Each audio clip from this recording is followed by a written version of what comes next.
All right then, Scott Gorham, guitarist with Thin Lizzy for about 10 years or so. Scott, how would you describe, we have him on the phone right now, Scott, how would you describe Phil Lynott? Well, Phil was a pretty amazing guy, really. He was kind of he had a real complex sort of personality. I mean, you couldn't really get to know the guy in one sitting. You know, you had to really sort of dive in there and get to know him. Like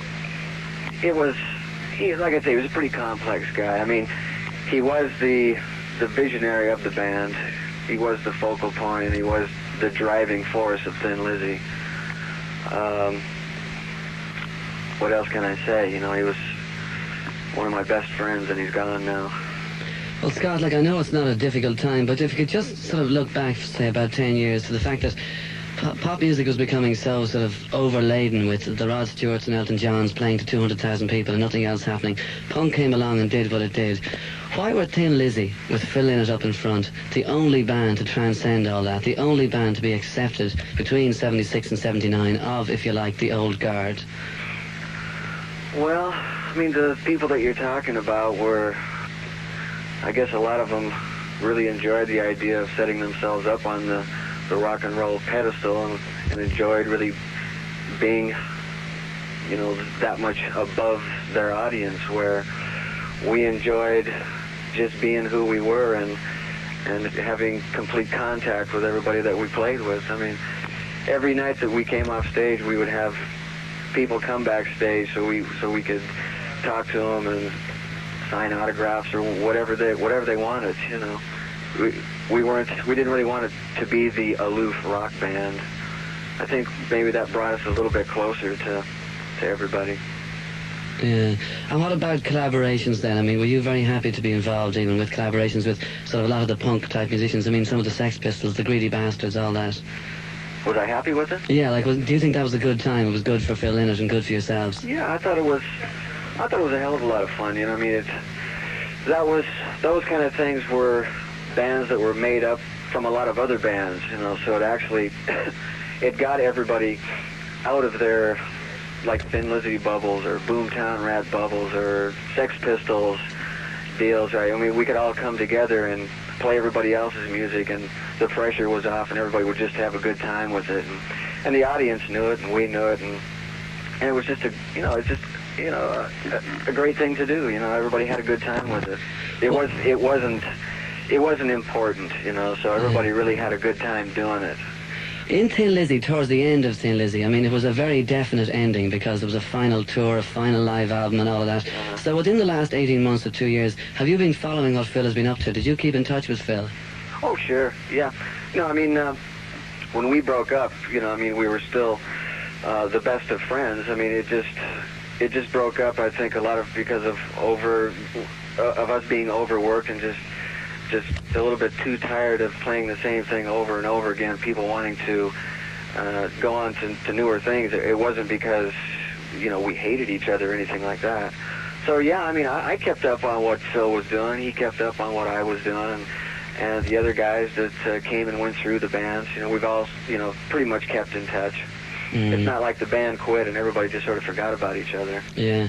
Well, there's one thing always about Phil Lynott, and one of those things that I think was the secret to his success between 76 and 79. He was always a very amiable bloke. Everybody liked Phil Lynott. I mean, one day he'd be seen photographing Miss World, the next day he'd be seen with Lemmy from Motorhead and, you know, so-and-so from the Sex Pistols. And the thing about it is that in all that time in particular, he never made any secret of the sex, drugs and rock and roll lifestyle that he led. Now, this may not be the most appropriate time, but do you think that, like, I mean, that Phil would be the first to say, look, don't mess around with drugs? I think Phil would be the first, and he has on other occasions actually said it. You know, in fact, when I last spoke to him, he knew that that kind of lifestyle wasn't going to work anymore. You know, and he had actually knocked that on the head, and had for quite a while.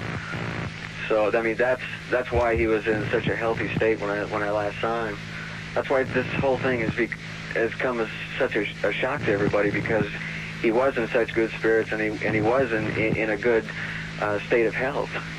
You know, so nobody really nobody can actually figure out what happened. You know? Yeah. Well, listen, Scott, I think I'll let you go because it's a very sad night indeed, and I think one of the best things we can do is just play the music. Well, I'd just like to say one thing, Dave, that it's not only a tragedy for Irish rock and roll, but for music in general, that a man with the talent and vision that Phil Lynott had can be taken away from us so suddenly. But one thing is for sure, I'll never forget him, and I hope nobody else does. And another thing, he's left a lot of good songs behind him. He was one of my best friends, and this is a very sad day for me. That's Lizzie guitarist Scott Gorham on the phone there. Also earlier today, Leo Enright, a few minutes ago, or about an hour or two ago, spoke to Lizzie drummer Brian Downey. Well, I don't know how to express my feelings at the moment. I'm completely shattered. I can't really believe what's happened. I was speaking to Phil 12 days before Christmas, and we were supposed to get something together in the studio in London. In fact, it was this month. He was going to book 2 or 3 weeks in the studio to record some of these songs, and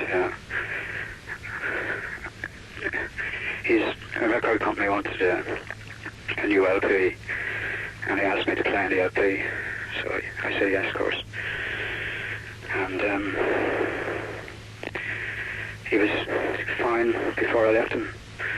He seemed to be in great spirits, looking forward to Christmas, going back to his family.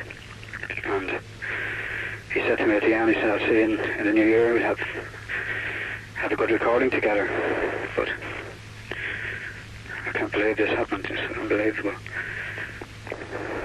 Now, there's no doubt about it that people are aware that he had some truck with drugs over time. Is there any feeling on your part that was finally responsible for this? Or? No, when I was speaking to him, he was fine. He had a few drinks. I mean, everybody does around Christmas time, but as far as I could see, he was off drugs. Phil really didn't touch many drugs over the years. It's nothing to do, I don't think, with drugs. You feel all the talk of drugs, a drug problem, where it was an exaggeration? I think maybe it was an exaggeration up to a point. With Thin Lizzy, we never really indulged. We took a few drinks, but as Thin Lizzy broke up, I don't know what happened after that, which was around 2 or 3 years ago. We used to do a lot of tours together, and taking drugs in that situation just does not work. We could never go on stage and play the way we used to play. We used to have a few drinks, okay, fine, but I never seen Phil take many drugs. Now, you must have very, very many memories of Phil Lynott, both in the Thin Lizzy days and going back, way back to the Black Eagles in the mid-60s. So what's your outstanding recollection of the man? Well, I knew Phil since school. He always had a very great talent for writing music and words. He was one of the best lyricists I've ever heard. Even around 65, 66, he was writing songs like Aging, which was dedicated to his grandmother. And in fact, that's on the very first Thin Lizzy album. He had a stack of songs around then. And other than, in fact, later, we recorded a couple on some later Thin Lizzy albums. Some were on Fighting, which was, I think, was the third or fourth Lizzy album. And, he had so many songs, really good songs and great lyrics. I think even today, some of those songs stand up to most of the major bands around the world today. Lizzie drummer Brian Downey talking to Leo Enright earlier on this evening. Phil Lynott died today, may he rest in peace. And myself, Dave Fanning, and producer Julian Vignoles. Good night.